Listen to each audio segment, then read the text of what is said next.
Grande abraço a você, ligado na Rádio Futebol Clube.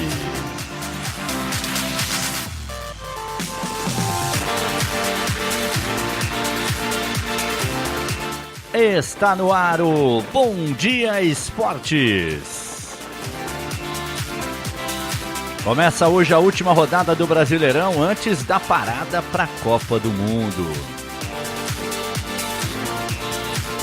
Fred volta a treinar e vai descartando a possibilidade de corte.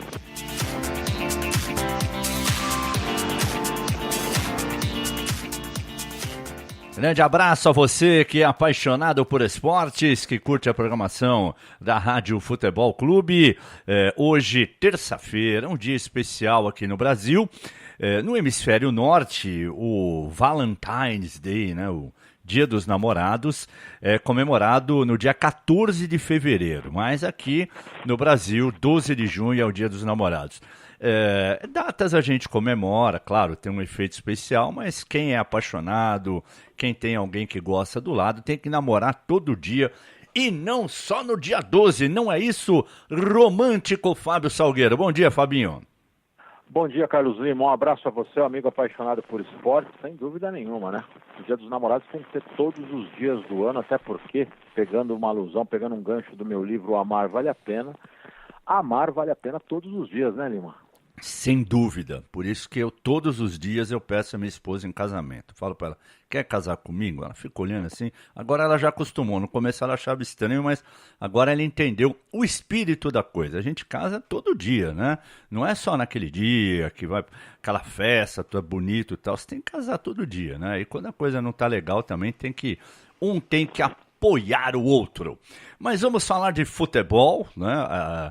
Hoje tem um jogo importante no Morumbi. O São Paulo recebe o Vitória que parou o Corinthians sábado passado na Arena. Se bem que parar o Corinthians hoje em dia não está sendo assim um grande mérito, né? Quase todo mundo está conseguindo fazer isso. O Vitória foi lá, armou aquela retranca básica, tradicional e segurou o 0-0. São Paulo hoje se ganhar, vai dormir na vice-liderança, né? E aí vai ficar torcendo contra o Atlético Mineiro, né? Nos jogos de amanhã. O Regis, rapaz, ele tá com problemas pessoais, né? Ele veio do São Bento, vinha sendo aproveitado em alguns jogos com o técnico Diego Aguirre, e aí ele chegou para a diretoria, eu tô acompanhando, então a diretoria fez o quê? Suspendeu o contrato dele temporariamente para ele resolver os problemas. Então, enquanto ele estiver lá resolvendo as coisas, ele não recebe salário, né? E depois, aí ele volta e continua no São Paulo. O que você acha dessa decisão da diretoria do São Paulo, Salgueiro? Alô? Eu vou refazer o contato com o Salgueiro, a gente está percebendo aí uma interferência na linha, né? Então a gente vai reconectar o Fábio Salgueiro para ele participar normalmente aqui do nosso Bom Dia Esportes na Rádio Futebol Clube. A gente está falando do São Paulo, que hoje recebe o Vitória no Morumbi, especificamente a situação do Regis. Tá me ouvindo bem agora, Salgueiro? Fala, Lima, estou ouvindo sim. Então, o que você achou dessa decisão da diretoria? Então, você vai lá, resolve seus problemas, enquanto isso você não recebe. Quando você voltar, a gente reativa o contrato e você toca o barco. Ô Lima, eu achei grandiosa a diretoria do São Paulo nessa atitude dela, porque é o seguinte, o Regis não teve nenhum comportamento que desabonasse ele dentro do clube. Todos nós podemos enfrentar problemas particulares e aqui eu já deixo o meu desejo que o Regis consiga superar tudo que ele esteja passando fora de campo, para que ele tenha tranquilidade para exercer a sua profissão.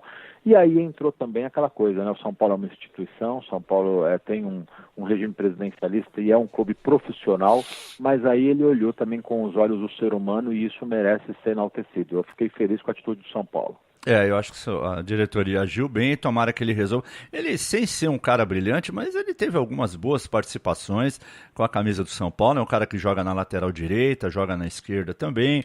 De vez em quando faz uma ali de volante, se precisar. É um jogador útil, né? Sem ser brilhante, mas é um cara útil e tomara que ele resolva os seus problemas e volte a vestir a camisa do São Paulo. O Bruno Alves, a gente tem uma declaração dele aqui que ele deu para a TV do São Paulo, né? TV oficial do São Paulo. E normalmente TV oficial tem aquela musiquinha de fundo, tal, só para o nosso ouvinte não estranhar, o que essa música tá fazendo no meio da fala do Bruno Alves? É que foi uma fala tirada da TV São Paulo, porque o São Paulo, infelizmente, apesar de estar vivendo uma grande fase, eu não consigo entender, né? O São Paulo tem aquela coletiva padrão, né, depois dos jogos, mas durante a semana os jogadores de São Paulo não falam, rapaz. É um negócio gozado, eu não sei porquê.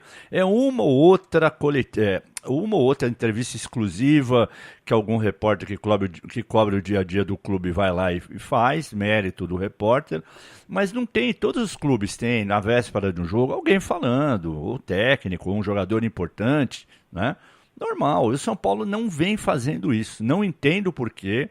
A fase é boa, São Paulo não está vivendo aí, porque é muito normal, né, Salgueiro? Você que é um repórter experiente, quando o clube está em crise, ninguém quer falar, né? A assessoria até acaba blindando alguns jogadores, se aquele jogador for o problema, um problema do clube e tal.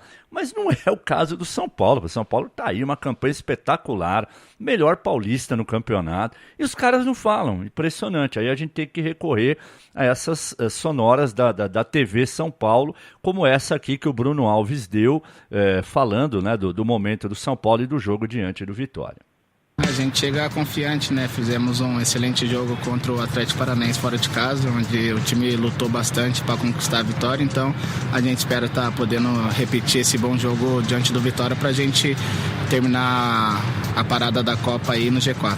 Acho que a nossa equipe vem numa evolução muito grande, a gente vem melhorando a cada jogo. Com a vitória de amanhã, se Deus quiser acontecer, a gente acaba a primeira parte aí cumprindo as nossas metas, que era terminar no G4, então a gente espera tá fazendo um bom jogo amanhã para estar terminando bem.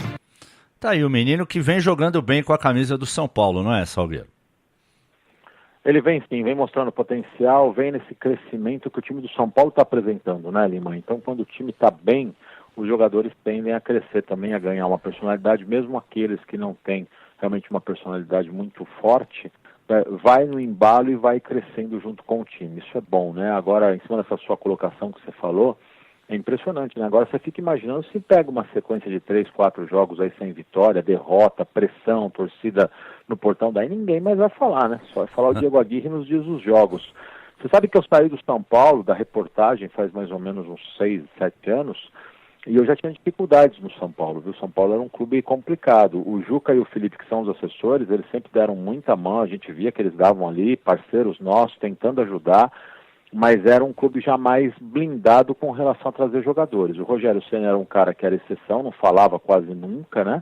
Agora os demais jogadores fugiam também, viu? Isso, infelizmente, é ruim, porque na verdade eles não tem que falar para nós, né, Nima? Eles têm que falar para o torcedor deles, né?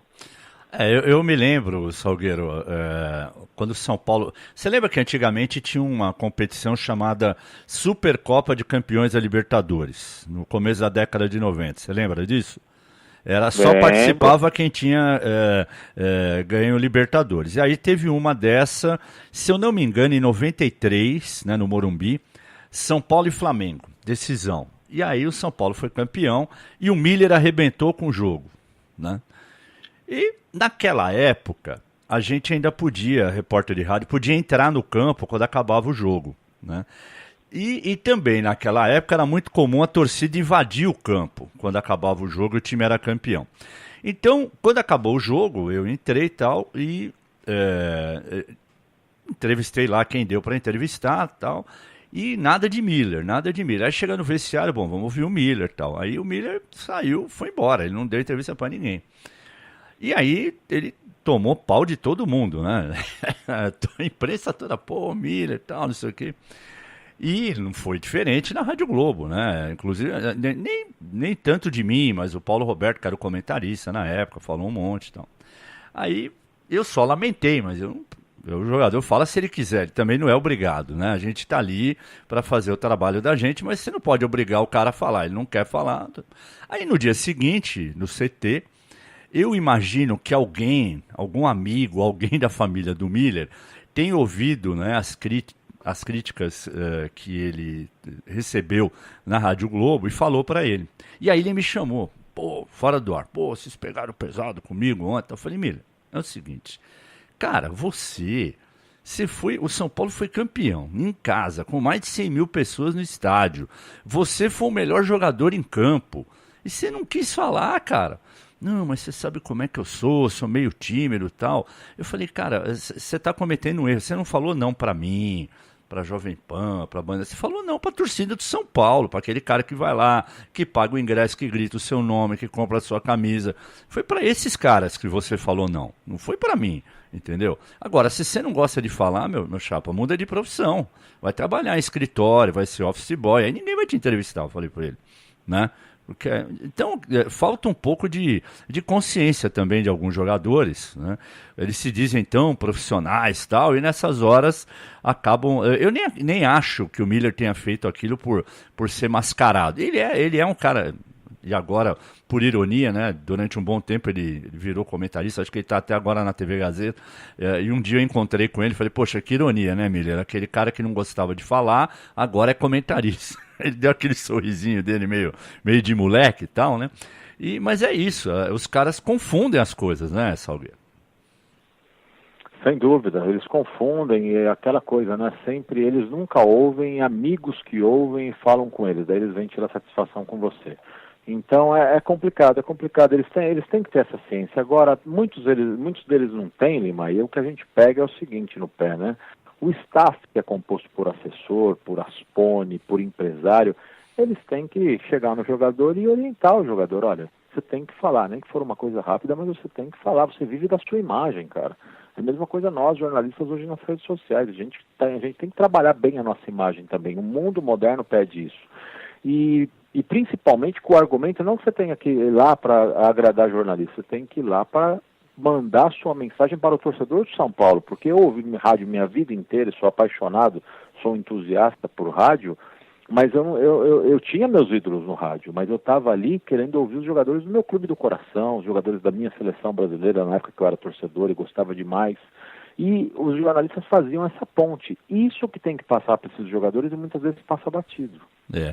A gente fica... Um dos motivos pelos quais eu larguei a reportagem e depois virei narrador foi porque essa pasteurização das entrevistas, né? Não podia, porque a gente era de um tempo, né, Salgueiro, que a gente podia entrar no campo depois do treino, falava com quem a gente queria, você podia desenvolver uma pauta, porque você podia escolher um jogador e ia lá e falava com ele.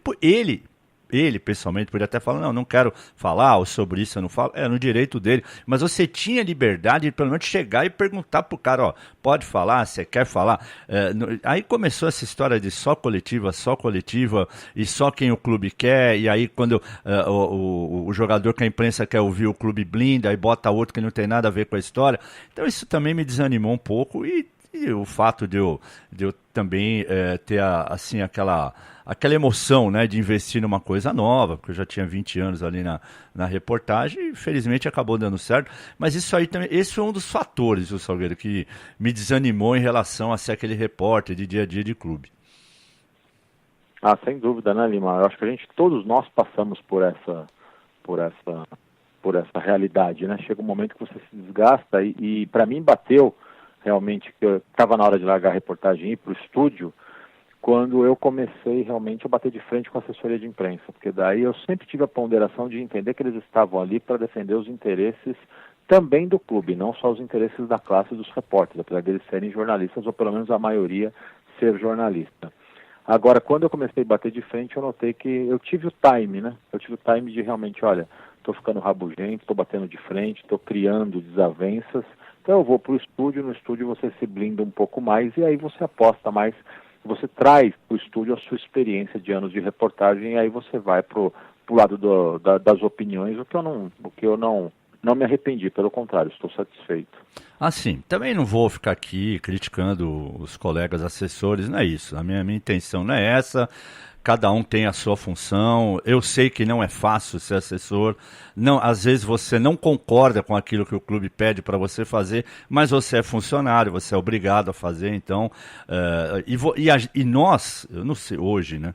Mas assim, quem está no dia a dia do clube sabe qual é o assessor que realmente, pelo menos, gostaria de estar ajudando mais. Quando a gente fala ajudar a imprensa, é simplesmente facilitar a conexão entre a imprensa e o entrevistado. Só isso, mais nada. Ninguém está pedindo informação exclusiva, porque também não é obrigação de assessor ficar dando informação exclusiva para a imprensa, não é isso. Mas a gente sabe qual é o assessor. Você citou o Juca aí, que ainda é um cara da minha época de reportagem, que é um cara batalhador, um cara competente. O Felipe eu peguei já mais no final, mas o Juca é um cara que, se ele pudesse, ele levaria jogadores todo dia para a gente entrevistar, mas muitas vezes ele não pode. O cara fala, não vai, acabou, e ele é funcionário, ele é obrigado a... E tem aqueles que não precisa nem o clube pedir para blindar, ele mesmo já, né? O que ele puder dificultar o trabalho da empresa, ele dificulta, porque ele se acha o todo-poderoso. Mas deixa quieto que a nossa pauta não é assessoria de imprensa, e é o seguinte, São Paulo pega o Vitória e o Neilton hoje vai enfrentar o São Paulo, né? Ele teve uma passagem até discreta pelo Tricolor e ele foi questionado sobre isso, se é especial jogar contra o São Paulo. Para mim é especial sempre estar entrando em campo com a camisa do Vitória, né? A equipe que eu defendo hoje, e não vai ser diferente jogar contra o São Paulo no Morumbi.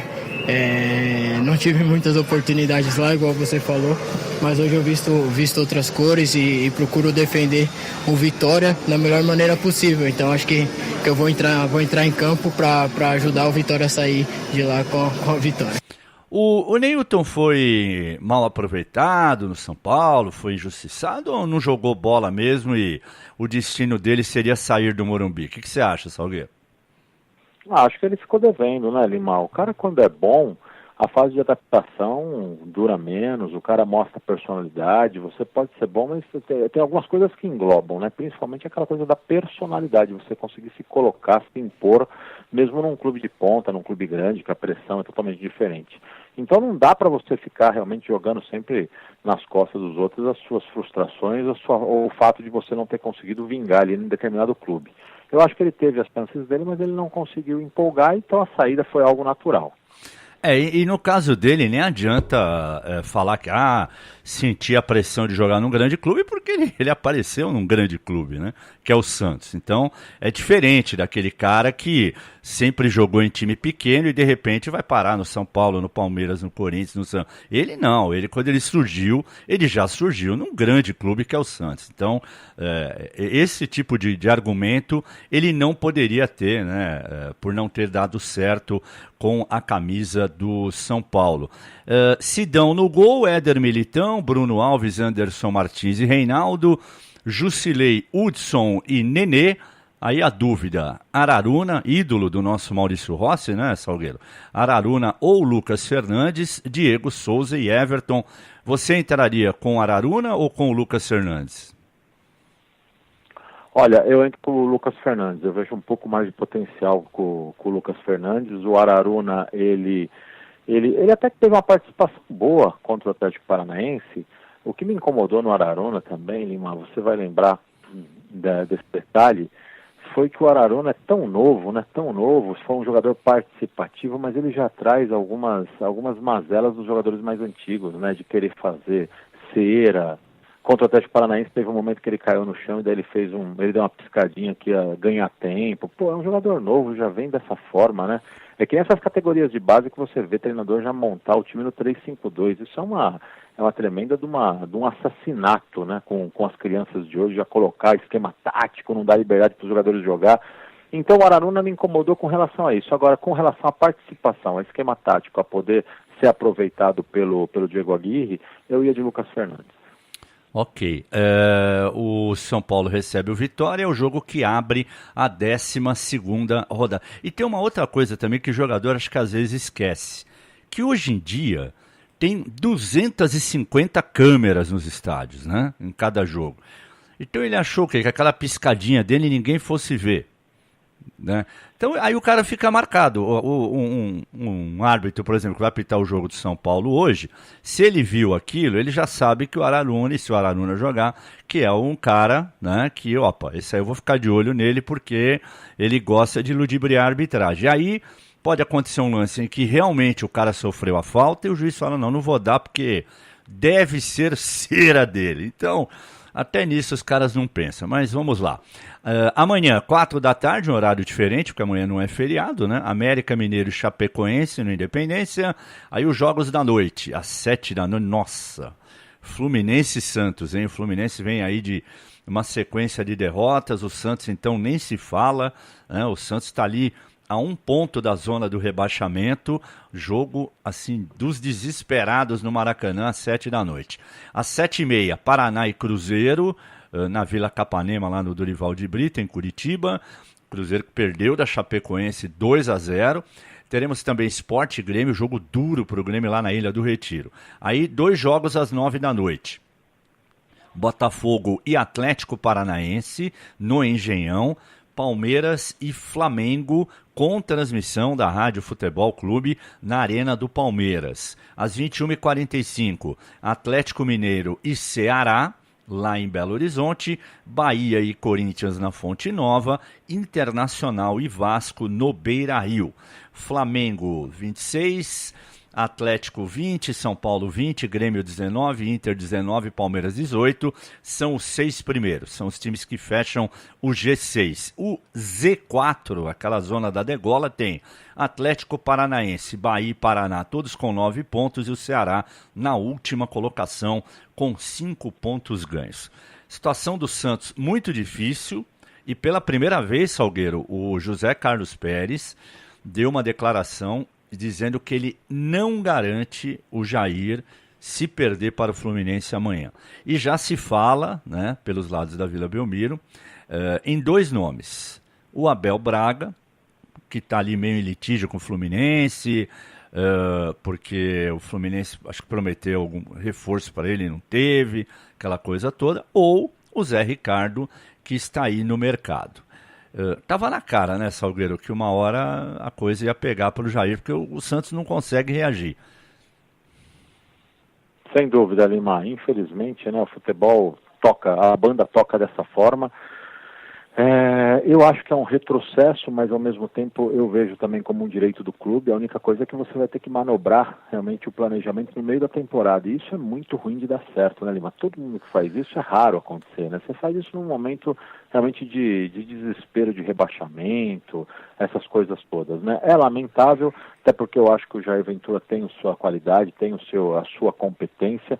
Só que, por outro lado, a gente vê que não está acontecendo os resultados também. Não dá para a gente só bater no clube, nos dirigentes e também não entender a parte do clube, né? Então, ele não está obtendo. Eu sou um cara que eu tenho muita vontade e torço muito, porque eu gostaria de ver o Abel Braga trabalhando no futebol paulista de novo, né? Ele só, para mim, você me ajuda se eu estiver errado.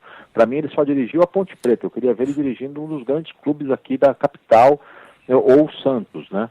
Porque realmente eu acho que ele tem muito potencial, acho que ele já apresentou muito para o Fluminense, ajudou muito o Fluminense também, mas está num momento complicado lá também.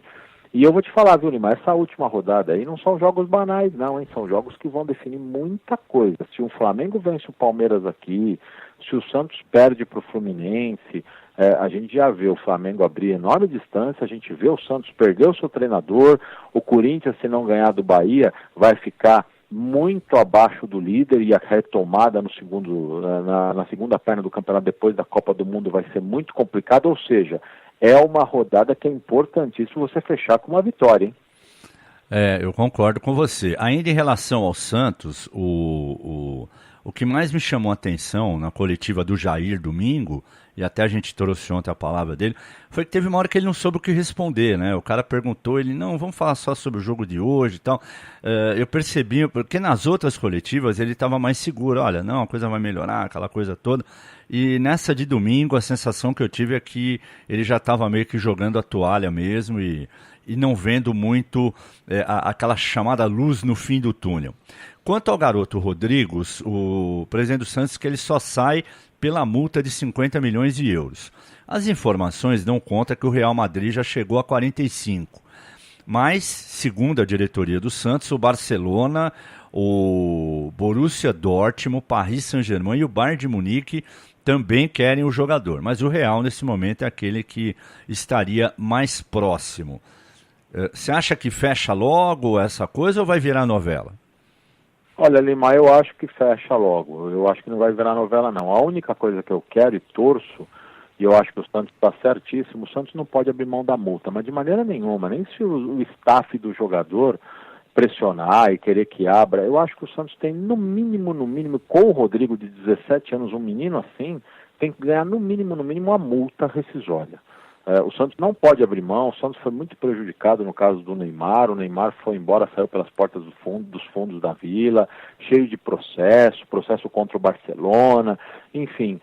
Eu torço muito para que o Santos se dê bem, entre aspas, com relação ao Rodrigo, porque é um clube que brota jogadores lá, trabalha, aposta na base e tem que faturar. Então não tem que pegar essas migalhas de time formador com futuras transações lá na frente, não. O Santos tem que bater o pé e fazer valer o seu direito, sim. E eu espero que o Santos mantenha essa posição, Lima, mas eu acho que fecha rápido, viu?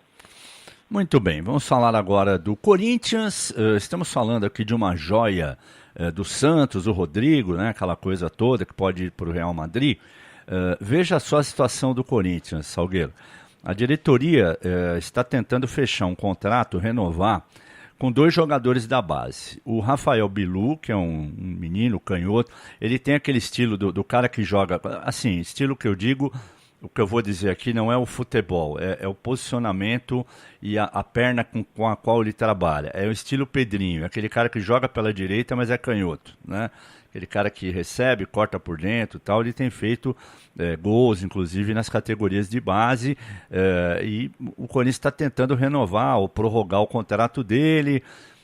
Tá mais ou menos encaminhado, mas não está resolvido. Em compensação, o Corinthians tem um jogador chamado Fabrício Oia, já há muito tempo, muita gente falando que ele não ia ficar, que ele é muito bom, que isso, que aquilo. Ele tem 18 anos, né? E ele sempre é aquela revelação, ele joga naquela função que seria a do Jadson, né? Cobra bem falta e tal. E esse aí parece que não vai ficar. Ele tem contrato só até setembro. A diferença do que ele pede para aquilo que o Corinthians está querendo pagar é muito grande, né? E parece que nem isso, né? O Corinthians, nem nas categorias de base o Corinthians está conseguindo segurar os garotos. Que fase, hein, Salgueiro? Que fase, Lima, mas você vê, né? Cada dia mais vai se tornar mais difícil para o clube conseguir segurar nas categorias de base, né? Porque o assédio é muito grande, cada vez mais os jogadores são fatiados, nenhum jogador fica 100% ao clube, porque não adianta, o clube não pode estender a mão para todos os jogadores também, dar respaldo da escola, da alimentação, dar emprego para familiares, e isso os agentes acabam fazendo e acabam pegando jogadores cada vez mais novos, 12, 10, 14 anos, então fica muito complicado. Os times, eles ficam realmente com o pires na mão. Isso é uma outra discussão que merece muito mais tempo, mas a Lei Pelé realmente eu contesto ela assim muito a fundo, porque eu acho que só transferiu de dono os jogadores, né? Em nenhum momento os jogadores são livres em 100%. Tiraram dos clubes e colocaram na mão dos agentes. Grande vantagem isso, né? Mas enfim, e aí eu só quero estender e dar um ponto do seguinte, né? Você vê, né? O Gustavo Scarpa voltou à briga judicial, voltou a justiça dá razão para o Fluminense, o jogador não joga, o Zeca está jogando no Internacional depois de ter entrado num acordo com o Santos, e o Gustavo Scarpa está tendo na tua profissão, a tua carreira jogada na lata do lixo, parada, vai completar daqui a pouco, completa um ano parado aí, e nessa polêmica. Então é muito complicado. Agora o Corinthians sai perdendo, né, com essas joias aí que estão aparecendo lá também, que no terrão, que não é mais terrão do Parque São Jorge, e não consegue segurar esses jogadores. É lamentável, viu, Lima? Bom, o Gabriel ontem concedeu uma entrevista coletiva e uma das perguntas que ele respondeu foi exatamente sobre a diferença entre o Loss e o Carille. Cara, o Osmar, ele é um cara muito bom. Assim, a gente confia muito nele, não só por agora, né? Mas desde o ano passado tenho certeza que ele ajudou até o próprio Carille, né, em algumas decisões ali importantes para a equipe, em termos táticos, técnicos, que ele é um cara estudado e que tem capacidade para isso. Acho que é mais questão de personalidade da pessoa, né? O Carille é talvez um cara mais tranquilo, mais calmo, e o Osmar já é um pouco mais explosivo. Isso é legal também, é bom, mas é uma coisa assim que não é defeito de ninguém, é mais característica do ser humano mesmo, mas dentro de campo, trabalho e essas coisas, ele é muito competente também, e a gente sabe que ele vai dar certo. O Gabriel está apostando que o Loz vai dar certo. Você concorda com ele, Salgueiro? Ou vamos esperar um pouquinho? Hoje eu não concordo, né? Hoje eu acho que o Loz está mais fora do cargo do que dentro. Mesmo o Andrés falando que vai apostar, e o Andrés tem crédito nisso, né? Porque ele apostou no Tite, mas ele apostou no Tite e depois realmente deu respaldo para o Carille até o Carille sair. Mas o Loz, a passagem do Loz até agora no comando do Corinthians é frustrante, viu, Lima? Eu admito para você que por mais que a saída do Carille pode ser traumática, eu esperava mais do Loz. Eu esperava mais resultados do Loz. É fato que a gente pode realmente criticar o Loz duramente pelo desempenho no Corinthians. Agora, com o Carille, Lima, e eu quero fazer esse exercício com você, do seguinte: com o Carille tem, até ele sair do Corinthians, ele teve 3 atuações maravilhosas no time do Corinthians, no comando do time do Corinthians. Foi um jogo contra o Paraná, no Paraná, que o Corinthians ganhou por goleada e jogou muito bem. Foi um jogo das 11 horas no domingo. Depois teve um grande jogo na Venezuela contra aquele time realmente que não perdia, não havia perdido ainda na primeira fase da Libertadores, mas realmente era um time muito fragilizado, né? A gente viu, e o Corinthians acabou goleando, massacrando, né? E aí nós tivemos uma grande partida do Corinthians contra o Palmeiras, que foi 1-0 apenas, mas o Corinthians jogou muito bem. Mas esse jogo é um jogo totalmente fora da curva, né? É um derby que mexe com os jogadores, é uma outra postura. Ou seja, o Corinthians teve grandes atuações diante de 2 times realmente muito fragilizados, e nos demais jogos o Corinthians com o Carille ganhava ou empatava, ganhava por 1-0, empatava, perdia. Ou seja, com o Osmar Loz, o que está acontecendo é que não está tendo a eficiência ou a pouca eficiência que teve no tempo do Carille. O que você acha? Esse jogo do Paraná, inclusive, aliás, esses 3 jogos a gente transmitiu, né? Eu posso falar muito bem dos 3. Contra o Paraná, que foi 4-0, até o Corinthians fazer o primeiro gol, ele estava tomando sufoco. Inclusive, o Cássio fez uma defesa monstruosa, eu não vou lembrar o nome do jogador do Paraná que chutou, mas essa foi uma jogada que os caras entraram pelo meio da defesa do Corinthians, o que não é fácil, e aí o cara girou, deu um chute cruzado, aquela bola rasteira, o Cássio se esticou todo e botou a bola pela linha de fundo. Aí, numa boa jogada do Corinthians, que trabalhou bem a bola, o Corinthians fez o primeiro gol. E aí deu aquela desestabilizada no Paraná. Logo em seguida, o primeiro gol foi do Rodriguinho, em seguida o Sid Clay fez um belo gol que ele meio que contra-atacou sozinho, né? Ele recebeu a bola e foi invadir, passou por 2, invadiu e fez o gol. Então, quando voltou do intervalo com 2-0, ficou mais tranquilo para o Corinthians trabalhar a bola como gostava. O time ainda estava inteiro, completo, não tinha esse monte de contusão. O Carille estava até conseguindo revezar os jogadores de meio. Uma hora jogava o René Júnior, né? Outra hora jogava o Maicon, uma hora jogava o Gabriel, outra hora jogava o Ralf. Quer dizer, foi aquele momento em que ainda as peças estavam todas lá. Mas foi realmente uma grande vitória, 4-0. No jogo do Deportivo Lara, foi mais ou menos a mesma coisa. O Corinthians soube aproveitar o contra-ataque e foi minando o time venezuelano, que a partir do quarto gol praticamente entregou o jogo, né? E assim, se mandou desesperadamente, esqueceu do lado tático, começou a ir para cima de qualquer jeito para querer diminuir, e aí foi tomando um gol atrás do outro. Se tivesse mais 5, 10 minutos, ia ser 8, 9, 10, né? Porque o Lara foi assim, um time absolutamente infantil, né? Depois que tomou o quarto gol. E contra o Palmeiras, se não bastasse tudo que cerca esse jogo, tinha de novo aquela sequência. Aí o Corinthians já estava numa sequência ruim, já havia perdido algumas partidas, e tinha também a história da final do Paulista, que estava engasgado, porque os palmeirenses dizendo, o Corinthians só ganhou por causa do juiz, por causa da interferência externa, aquela coisa toda. Então o Corinthians também quis mostrar que a conquista do Paulista não foi só por causa de arbitragem, e tanto que nessa vitória, especificamente do brasileiro agora, não houve nenhuma reclamação de arbitragem, né? Foi, acho que de todos os clássicos que o Corinthians teve com o Palmeiras nos últimos tempos, o único que não se falou de arbitragem foi esse último aí, então, sem ter o que dizer. Eu concordo com você que mesmo com o Carille a equipe já estava em decadência, né? Não dá para colocar tudo na conta do Loss, né? Porque não é fácil, um time que é limitado, perder tantos jogadores de uma vez é difícil. E você ainda... eu acho que ele deu azar porque aquele jogo da Libertadores contra o Independiente, o Corinthians jogou muito bem, o Corinthians perdeu muitos gols, o goleiro pegou tudo. Independente não, perdão, contra o Milionários, Independente ainda era o Carille. O goleiro, menino lá de 19 anos, fechou o gol, que se ele ganha aquele jogo, estrear com vitória já tirava um pouco o peso, né? Ali, ele deu azar naquele jogo. O que eu contesto um pouco, o começo do trabalho do Loss, é que ele mexe mal, às vezes demora para mexer, e ele dá declarações de quem ou não viu o jogo, ou então está querendo passar uma imagem para a galera de que o time não está tão mal assim no momento em que está.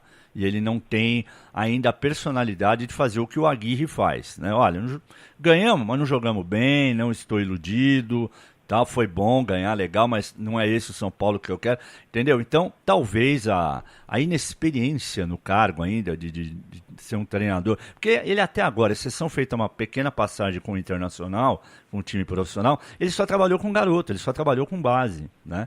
E na base você não tem a cobrança do profissional, e trabalhar só com a base é diferente de trabalhar com as cobras criadas, né, do time principal. Então, uma série de fatores, né? Talvez ele não tenha o tempo que ele precise para mostrar o que ele realmente sabe fazer. Ou talvez tenha. De repente o Andrés vai manter, vai falar, olha, mesmo que perca para o Bahia amanhã, vai continuar, porque aí sim ele vai ter tempo, porque aí os jogadores que estão no departamento médico vão se recuperar, aquela coisa toda. Então eu acho isso. Ele está sendo mal orientado, ele não tem, assim, me parece, né? Não conheço pessoalmente, humildade de reconhecer quando ele erra, né? Deu uma declaração domingo, eu não ouço crítica, não sei o que, isso aí, o meu negócio é lá dentro do campo. Tá errado. Quem é figura pública tem que ouvir crítica, gostando ou não, né? Então, ele vai ter que aprender isso. Ele pode até não concordar, acha até que algumas críticas são exageradas, tudo bem, isso aí existe em todo setor de atividade. Agora, o cara se fechar, não, eu não ouço crítica, como se ele estivesse acima do bem e do mal, né? Está dentro de uma redoma, não, pode falar o que vocês quiserem porque eu não estou nem aí. Tá bom, ele pode, eu disse isso ontem aqui, ele pode não ouvir a crítica do jornal, do rádio, da TV, mas o cara que está lá no Itaquerão na orelha dele, esse ele está ouvindo bastante, viu, Salgueiro?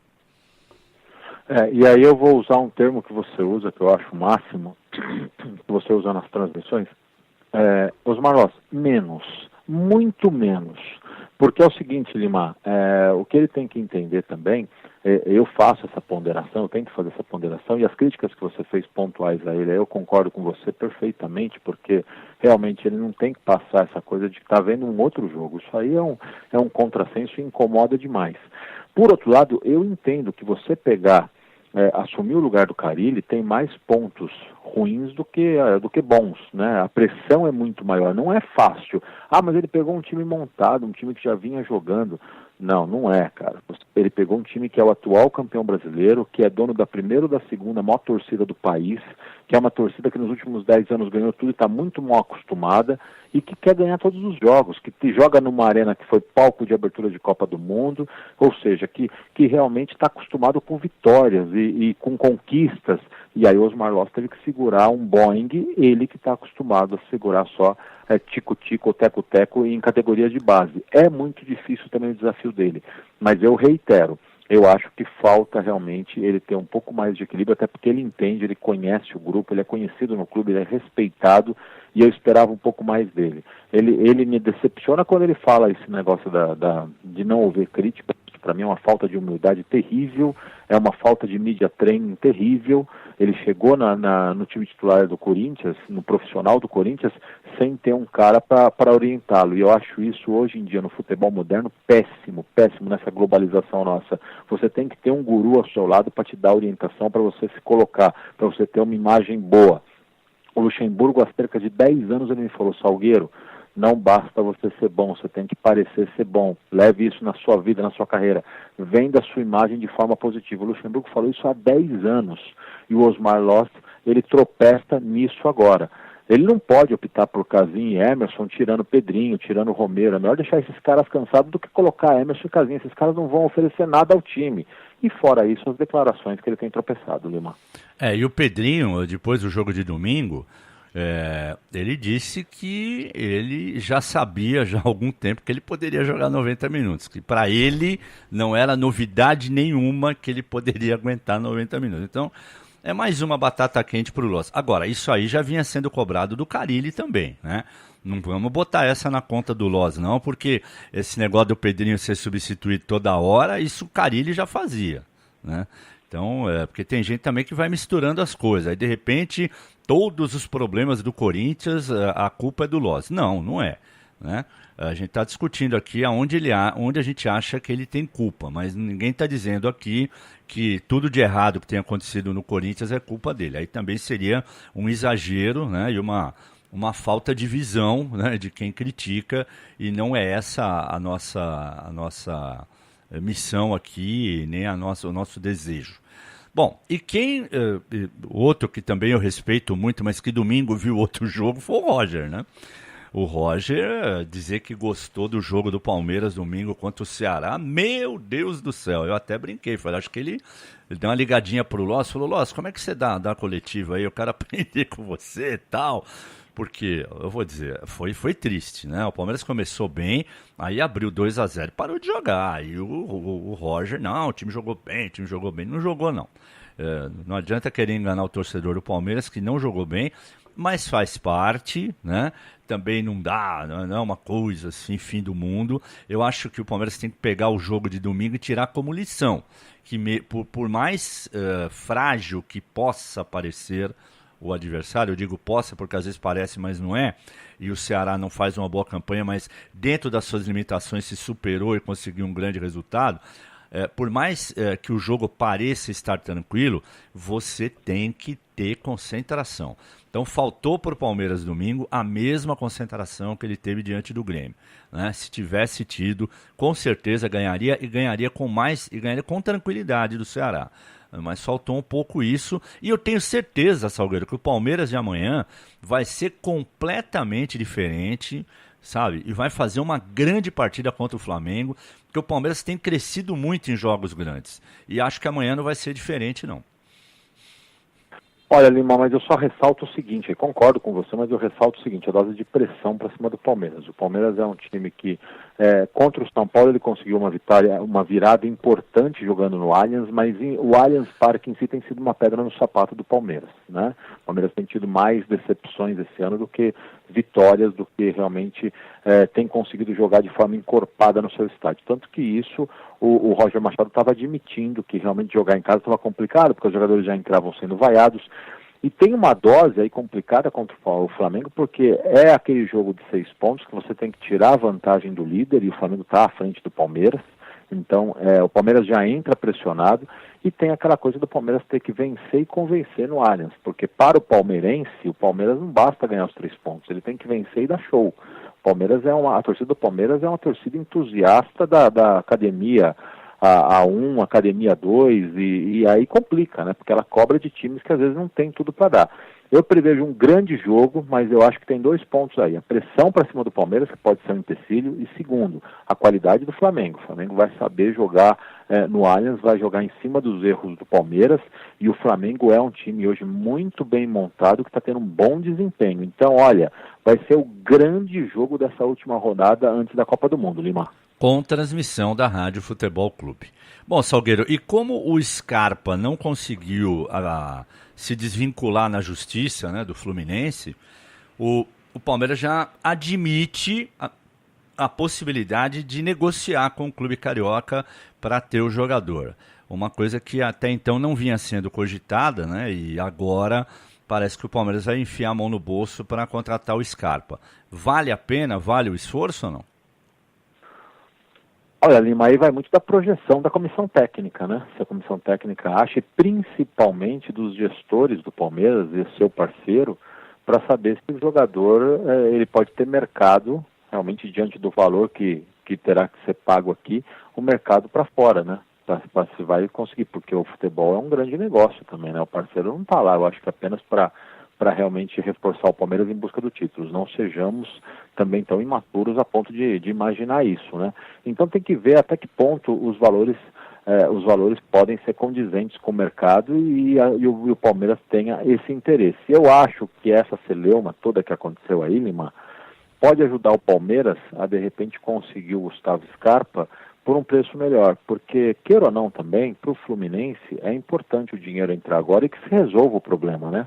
Com certeza o Gustavo Scarpa não vai ter mais clima para voltar ao Fluminense, ele não vai querer, vai deixar muito bem claro isso para o Fluminense.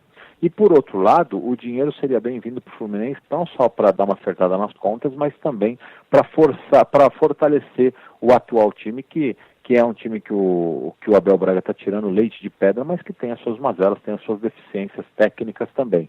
Então, eu acho que nesse ponto será uma atitude realmente de ambas as partes aí, uma atitude de enorme evolução, sentar, conversar e resolver isso, para o bem de todos, né? Porque não é bom esse cenário nem para o Palmeiras, nem para o Fluminense, nem para o jogador. Sem dúvida nenhuma. E mais uma informação aqui envolvendo o Palmeiras e também o Santos. O clássico da 13ª rodada entre Santos e Palmeiras vai ser no Pacaembu. Gostou dessa atitude do Santos, Salgueiro? Trazer o clássico para São Paulo e não jogar na Vila? Ô Lima, isso é uma bandeira que eu levanto há muito tempo, né? Eu acho que o Santos tem que realmente esquecer a Vila Belmiro na maior parte dos jogos, porque a Vila Belmiro, infelizmente, torcedor de Santos é um torcedor acomodado e não dá retorno ao Santos.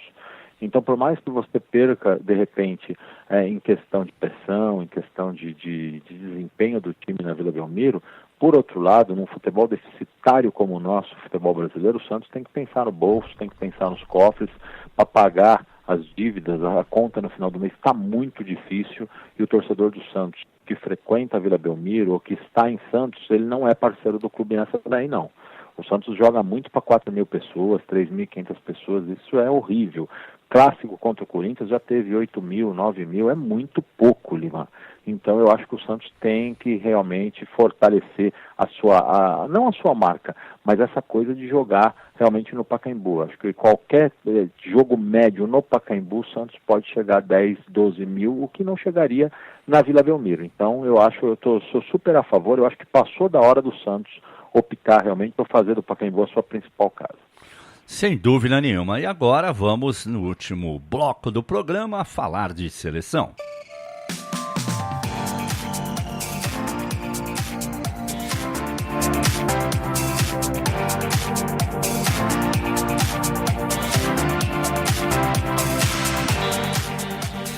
Copa do Mundo tá chegando, faltam só 2 dias, Salgueiro. Olha só, rapaz, que loucura! A Copa já é depois da manhã, Salgueiro. Como é que pode isso? Parecia tão distante. É verdade. Parece que foi ontem que a gente perdeu de 7-1 da Alemanha, Salgueiro. Não fala isso, pelo amor de Deus, mas isso daí não tem jeito, a gente vai lembrar sempre, né? Você sabe, Lima, que eu estou até fazendo aqui, vou tomar liberdade de falar com você, estou participando do programa, falando com você, e eu fiz uma projeção aqui no meu blog, vou colocar no ar daqui a pouco, e eu estou colocando como favoritos ao título Brasil, Alemanha, Espanha e França. E correm por fora Argentina, Portugal e Inglaterra. E eu estou te falando que a Inglaterra corre por fora mais pelo glamour e por tudo que envolve a Inglaterra, porque a Inglaterra, eu sempre defendo a tese, viu, Lima? Tem muito glamour, tem muita badalação, mas tem um futebol fraquinho em Copa do Mundo, apesar de ter levado um título já, mas há muitos anos, né, Lima? Sim, sim, 66, o título em casa, né? E aquele jogo final com a Alemanha, que a bola bateu na trave e não entrou, o juiz deu gol. Os alemães até hoje reclamam disso, né? Então foi o único título da Inglaterra comandada por Bob Charlton, né? E que evidentemente fez a festa, inclusive da rainha, em Wembley antigo, na final contra a Alemanha, eliminando Portugal na semifinal. Portugal que havia eliminado o Brasil na primeira fase da Copa do Mundo, e foi a melhor campanha da seleção portuguesa, comandada por Eusébio, numa Copa, foi o terceiro lugar em 66. Agora, só tem uma coisa que eu não acho também que a Inglaterra vai ser campeã do mundo, mas pelo menos num aspecto o futebol inglês evoluiu. Esse título do Mundial Sub-19 assim, é uma coisa que a gente tem que observar, porque há muito tempo a Inglaterra não aparecia como uma garotada de talento. Talvez para essa Copa a Inglaterra ainda não tenha, né, essa condição, mas para 2022, de repente o futebol inglês pode, né, fazer alguma coisa melhor em Copas do Mundo, porque a Inglaterra vem vivendo atualmente, não é só isso o problema, porque lá atrás, quando isso não acontecia, também a Inglaterra não ganhava, mas ultimamente, como é um futebol muito rico, você tem as grandes estrelas do futebol inglês não são ingleses, né? E aí quando você vai montar uma seleção, isso acaba refletindo. A Itália viveu um pouco isso nos seus tempos de glamour, de Milan espetacular, Inter espetacular, aquele campeonato Calcio que todo mundo queria ver, que passava na TV Bandeirantes todo domingo, com o Luciano do Valle, com meu amigo Silvio Lancelotti, aquela coisa muito legal e tal. E aí a Itália também era cheia de jogadores de fora, e quando eu tinha que montar uma seleção, sofria. Mas sei lá, né, Salgueiro? Futebol, eu não acredito na Inglaterra, mas pode acontecer, né? Pode acontecer, e outra coisa, né, Lima? Essa geração é uma geração que tem, inclusive, o Kane como grande destaque aí, é uma geração que fomenta muita expectativa dos ingleses, né? Dizem, e quem acompanhou os jogos, tudo, a Inglaterra classificou bem, não passou sufoco, dizem que é uma geração de ouro, que pode não bater, cumprindo uma campanha maravilhosa nessa Copa da Rússia, mas em 2022 pode dar frutos ainda melhores, né? Então, eu, para fazer essa análise, Lima, inclusive para não causar injustiça em cima dos desempenhos todos, eu estava olhando grupo por grupo da fase europeia das eliminatórias, e o grupo B, que o Portugal classificou direto, teve como segundo colocado a Suíça, que é a adversária do Brasil na estreia de domingo em Rostov. Mas o que me chama a atenção, Lima, é que a Suíça terminou com o mesmo número de pontos de Portugal no grupo B. 27 pontos em 10 jogos e as duas equipes com 9 vitórias. Isso aí, Salgueiro, se resume a uma frase em que o Zé Boquinha adora. Sabe qual é? Não existe mais bobo no futebol. Essa frase é inédita, essa é dele, criação de José Roberto. Não existe mais bobo no futebol. E a Suíça é assim, né? E por se falar em Suíça, quem falou da Suíça ontem, na sua entrevista, foi exatamente o goleiro Alisson, né? Porque a questão foi assim, Alisson, do jeito que a Suíça joga, os caras só querem se defender e tal, provavelmente você não vai ter trabalho nenhum no jogo de domingo, né? Bom, pra mim, quanto mais eu trabalhar, mais feliz eu fico, né? Mas eles têm, pela sua própria característica, já... Assim como nós temos a nossa característica de criatividade, de um jogo de futebol bonito, eles têm a característica de ter uma seleção, uma equipe muito bem postada defensivamente, né? E a gente vai ter que trabalhar em cima disso durante essa semana. Vamos trabalhar em cima disso, em cima de imagens, de vídeos, para aquilo que possa nos ajudar dentro de campo, mas principalmente trabalhando, não mudando a nossa característica, né? Tentando do nosso jeito, do nosso modo, buscar espaços. Foi contra a Suíça, Salgueiro, o jogo que você assistiu da Argentina no Itaquerão, na Copa de 2014? Foi sim, Lima. Inclusive esse jogo foi maravilhoso, porque a Argentina ganhou na prorrogação apenas, e no único erro de marcação que a Suíça cometeu. deu um bote errado no Neymar, no Lionel Messi, isso era muito próximo da etapa final do segundo tempo da prorrogação, e aí o Messi arrancou e conseguiu dar o passe para o Di Maria, que fez 1-0. Agora, na sequência, a bola saiu e a Suíça foi lá e meteu uma bola na trave, deu uma bola na trave na pequena área, por pouco. E olha, se esse jogo vai para os pênaltis, eu não sei não, a Argentina poderia ser eliminada, e aí todo o panorama daquela Copa do Mundo cairia por terra. Realmente a Argentina acabou sendo vice-campeã, tendo chance, inclusive, de fazer gol na Alemanha na grande final no Maracanã. Então, realmente, eu vejo a Suíça como um time encorpado, e quando eu defendo aqui que eu acho que o Brasil não vence na estreia, não é torcida contra, não é que eu estou nivelando a seleção brasileira com a Suíça, não. Nós somos muito superiores. Mas tem duas coisas que pesam. Primeiro, esse ferrolho da Suíça, que vai marcar muito forte, eles têm uma obediência tática assim, de dar inveja. E segundo, porque tem o fator estreia. O fator estreia mexe muito com os jogadores, é impressionante. Eu prevejo o Brasil mais solto a partir da segunda rodada mesmo. Da primeira rodada, olha, 1-0 vai ser goleada, viu? Olha, você falou da Suíça, eu busquei aqui os números das eliminatórias da Copa, cara. Além de terminar com a mesma pontuação de Portugal, né, 27 pontos, foram 10 jogos, a campanha é praticamente a mesma, 9 vitórias e 1 derrota. A única derrota de Portugal foi para a Suíça e a única derrota da Suíça foi para Portugal. E, curiosamente, 2-0. Quando a Suíça jogou em casa, ganhou de 2-0, e quando Portugal jogou em casa, ganhou de 2-0. Mas o que me surpreende aqui, né, vendo a campanha da Suíça, é que tudo bem, o grupo tinha a Hungria, que é um time relativamente tradicional, né? Mas aí Ilhas Faroe, Letônia e Andorra, né? Vamos combinar que não são seleções espetaculares. De qualquer maneira, a Suíça, que é tida e a vida como uma seleção só defensiva e tal, ela marcou 23 gols e tomou 7, né? E foi aí que Portugal ganhou o primeiro lugar do grupo, porque Portugal fez 32 e só tomou 4, né?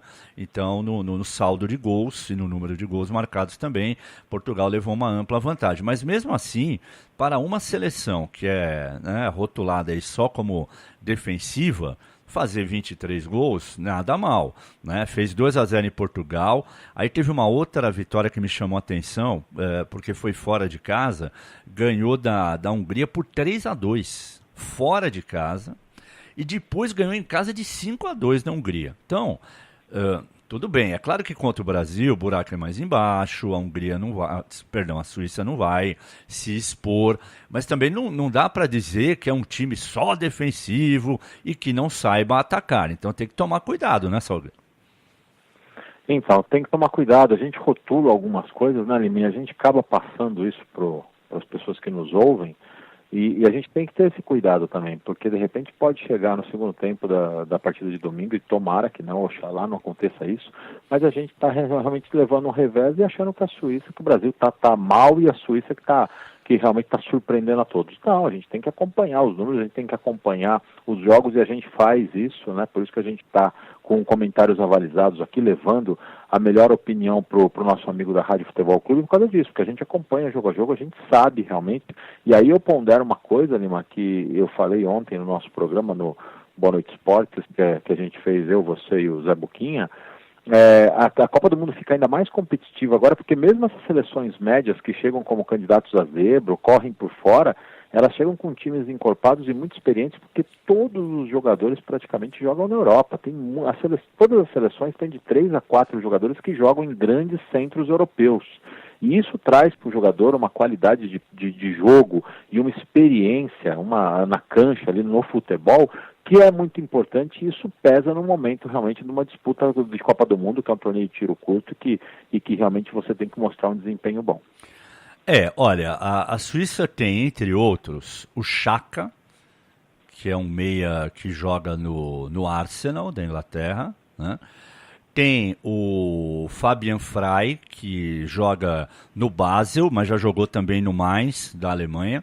Também é um cara experiente, né? E tem o Shaqiri, que é um jogador, né, já também bem rodado, né, um cara de 26 anos, que joga no Stoke City da Inglaterra, já jogou no Bayern de Munique, teve uma pequena passagem pela Inter de Milão. Então, como a gente disse aqui na brincadeira, né, a gente falou brincando, mas é verdade, não tem mais bobo no futebol. Então é bom o Brasil assim, se cuidar. E tem mais um detalhe tático, viu, Salgueiro? Pode botar aí no seu caderninho de anotações táticas, que é o seguinte. Uma jogada forte da Suíça é exatamente com o Lichtsteiner pelo lado direito, né? Ele é um cara muito rodado, 34 anos, jogou muito tempo na Juve, né? Deixa eu até contar aqui, 1, 2, 3, 4, 5, 6, 7 temporadas na Juve e se transferiu recentemente para o Arsenal. Então é um cara que apoia muito, ele é aquele lateral direito que vai para o fundo, que, é claro, guardadas as devidas proporções, tá bom, galera? Pelo amor de Deus, hein? Ele é o Daniel Alves deles, entendeu? É aquele cara que joga bem pela direita, apoia bem, cruza, e a gente sabe que o Brasil tem aquele problema do Marcelo avançar. Então, tem que tomar cuidado com esse lado direito aí da Suíça e com as descidas do Lichtsteiner, que muitas pessoas chamam de Lichtsteiner, Salgueiro. Então, qual que é a pronúncia correta, Lima? Lichtsteiner, pelo menos quem me disse isso foi Gerd Wenzel, né? Com quem eu tive a honra de trabalhar nos canais ESPN, que é alemão, e o Lichtsteiner é um suíço do lado alemão, porque a Suíça tem o lado alemão, tem o lado francês e tem o lado italiano. O Lichtsteiner faz parte do lado alemão, e segundo o meu professor Gerd Wenzel, a pronúncia é Lichtsteiner, Salgueiro. E vamos combinar que o Gerd Wenzel, ele conhece um pouquinho. Conhece um ele pouquinho. Ele está avalizado para falar, né? Então não tem problema. Vamos na dele, então. O Lichtsteiner, inclusive, só para lembrar, ele que foi o cara que errou o bote no jogo contra a Argentina na Copa do Mundo do Brasil. Ele estava fazendo uma partida muito boa, só que ele errou o bote ali e acabou sendo pivô ali, realmente, do gol da Argentina. Mas é um jogador que nós pudemos acompanhar ele, inclusive, na Liga Europa, né, Lima, deste ano. Sem dúvida. Agora, ele também tem um outro lado. Ele é meio explosivo, né? Vira e mexe, ele leva cartões. Se você der uma provocadinha, também não é muito difícil de deixar ele pendurar. Por exemplo, ele joga pela direita, né? Você bota ali um Felipe Coutinho, um Neymar em cima dele, faz lá umas 2 ou 3 jogadas boas, o cara já, com certeza, vai ficar desestabilizado. Mas é bom ter cuidado com ele, principalmente nas jogadas ofensivas, na bola parada, né? É um cara que coloca muito bem a bola na área. E outro jogador que falou também nas últimas horas, esse momento que a seleção brasileira está vivendo, depois dos 2 amistosos, se o time está pronto, aquela coisa toda, foi o zagueirão Miranda, jogador do qual eu sou fã. Vamos ouvir o Miranda. Bom, a equipe demonstrou que está jogando bem, continuamos em alto nível e estamos prontos, né? Estamos prontos. A gente sabe que Copa do Mundo totalmente diferente, mas tivemos 2 belos testes e a equipe está de parabéns pelo desempenho. Muito bem. E a notícia boa de ontem foi a participação, né, do Fred já treinando, né? Havia uma preocupação em relação ao Fred, que não treinava desde a semana passada porque tomou uma pancada no tornozelo direito numa dividida com o Casemiro. Não foi assim uma coisa muito puxada para o Fred, mas para quem vem de contusão já foi uma boa notícia ver o Fred em campo. O Renato Augusto também praticamente recuperado. Então, Salgueiro, a gente vai ter uma semana aí, ao que parece, bem tranquila. Ontem teve ovada porque foi aniversário do Felipe Coutinho, aquela coisa toda. Teve um menino que conseguiu pular, assim, burlar a segurança, porque o treino do Brasil ontem foi aberto para a galera ver, né? E teve um menininho que conseguiu pular a cerca lá, conseguiu fazer uma selfie com o Casemiro, ficou feliz da vida, e aí depois, evidentemente, foi retirado, né, pela segurança da seleção. Então, tudo leva a crer que o ambiente será o melhor possível, os jogadores contundidos praticamente recuperados, e o que o Tite tem que fazer agora, né, aprimorar, corrigir os defeitos que sempre existem e chegar tranquilo e inteiro para domingo, né, Salgueiro? Sem dúvida nenhuma, né, Lima? Passamos ileso a essa coisa da maldição, né, pré de Copa do Mundo, dos jogadores realmente que acabam sofrendo contusão. Nós tivemos a nossa baixa e foi muito sentido, está sendo muito sentido, que é o Daniel Alves, mas pelo jeito parou por aí. Ainda bem, a gente torce para realmente que não aconteça nada agora e que a gente possa ir com força máxima, porque o Brasil com força máxima, com essa força que está lá e com esse time base que o Tite tem montado, é um Brasil forte que pode realmente chegar muito longe na Copa do Mundo. Olha, e ontem, além do aniversário do Felipe Coutinho, foi aniversário também do Fagner, né? E aí, aquela coisa toda, né? Ovada pra lá, ovada pra cá. E até o Neymar, que não fazia aniversário, também tomou uma ovada, viu, Salgueiro? Sobrou pra todo mundo, tá certo ou não? Eu também daria ovada nele, tá louco. Tem que tirar a casquinha. Aí vira uma zona, né? Só não daria no chefe. No Tite eu não daria. No Tite eu não. Tacaria ovo em todo mundo. O Neymar ainda tentou fugir, aquela, sabe, leão da montanha, saída pela direita, pela esquerda, aquela coisa toda. Mas não teve jeito, não.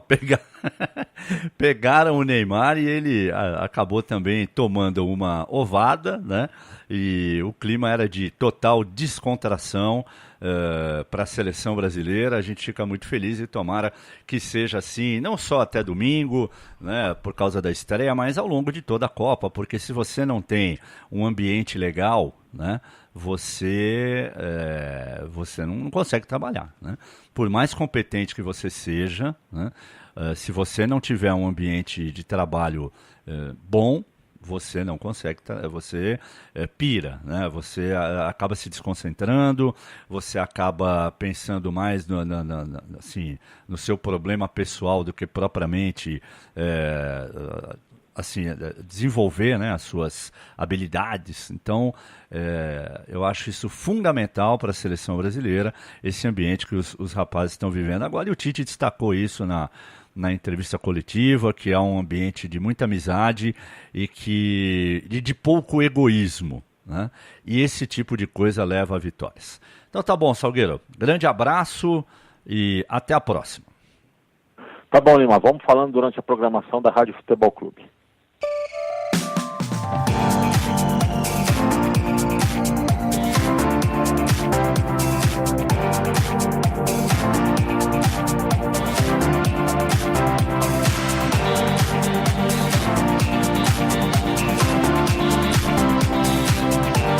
A qualquer momento tem Click Time na Rádio Futebol Clube, atualizando as notícias mais importantes. Aproveite para curtir a nossa programação especial sobre a Copa do Mundo 2018.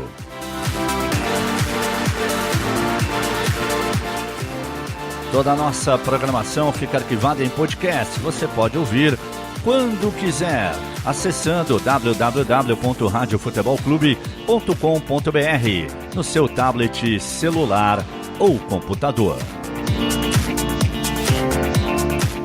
Logo mais às 8 da noite tem o Boa Noite Esportes. Obrigado a você que curte as nossas páginas nas redes sociais, através do @Rádio Futebol C, @Rádio Futebol C, no Twitter, no Facebook e no Instagram. Rádio Futebol Clube, somos apaixonados por esportes.